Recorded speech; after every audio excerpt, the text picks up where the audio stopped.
fun. And you also have a little bit more of a sense of personal responsibility. Like if a grown-ass man's going to sled down a hill and do something that leads to a spinal cord injury, well, that's sort of on him, not on the public. But, agree to disagree, I guess. Speaking of things we agree to disagree about, I don't know if you've been following it or not, but LGBT is the new black in affirmative action, as companies wanting diversity have been seeking out LGBT firms to do business with. Federal agencies, organizations like the National Football League, and more than 1/3 of Fortune 500 companies are now trying to expand their vendor pools by explicitly encouraging bids from gay, lesbian, and transgender contractors. It's an idea called supplier diversity, and it's aimed at creating economic opportunities for businesses owned by racial minorities and women and disabled veterans. Businesses can now be certified as LGBT owned by the National Gay and Lesbian Chamber of Commerce by submitting documents proving ownership and prove their lesbian, gay, transgender, or bisexual status through personal references or other evidence. Now, hear me on this. 100 million% who someone decides that they're in love with, who someone decides to sleep with, should in no way, shape, or form ever affect their ability to gain meaningful employment. Sexual preference. And I don't even like that expression, preference, because it's not like people, I prefer this, I choose this. No. It's not a choice. They have no choice but to come into this world the way they've been made.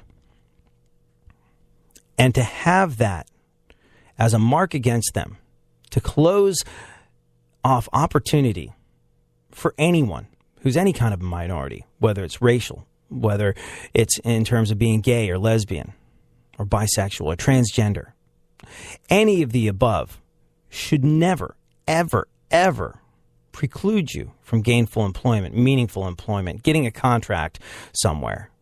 No, shouldn't be. That's just common sense. But the administration to recruit those companies as potential suppliers, there's a growing number of companies, IBM, Pepsi, Marriott, American Airlines. They've recently started tracking how much they spend with LGBT contractors.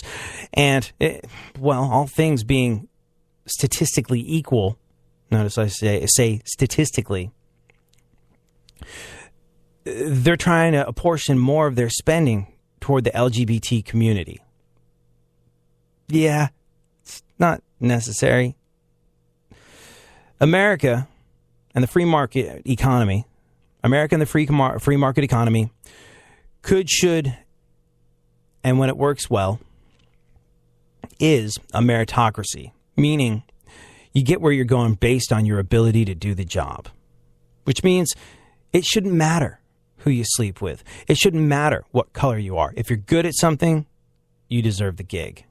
But giving someone the gig just because they fall into a category of minority, yeah. Shouldn't the federal government be awarding dollars to the businesses that do the best job regardless of who their owners sleep with? I'm going to go out on a limb and say, yeah, they should. But as I said before, agree to disagree, I guess.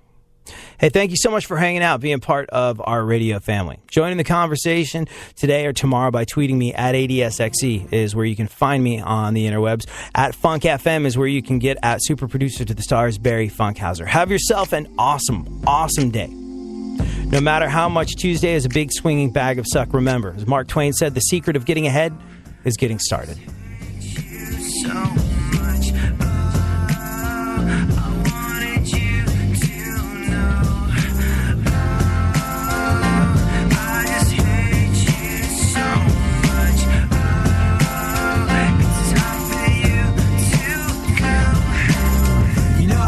Sometimes you feel like it's cool to turn the other cheek and give people the benefit of the doubt even when they don't deserve it. And sometimes you feel good about yourself for being the better person and doing that. Well, this is not one of those times. I don't think you realize what's on my mind. I've been too nice for way too long. I think I want you to know just what. Yeah, buddy. All right. Oh, oops, hold on.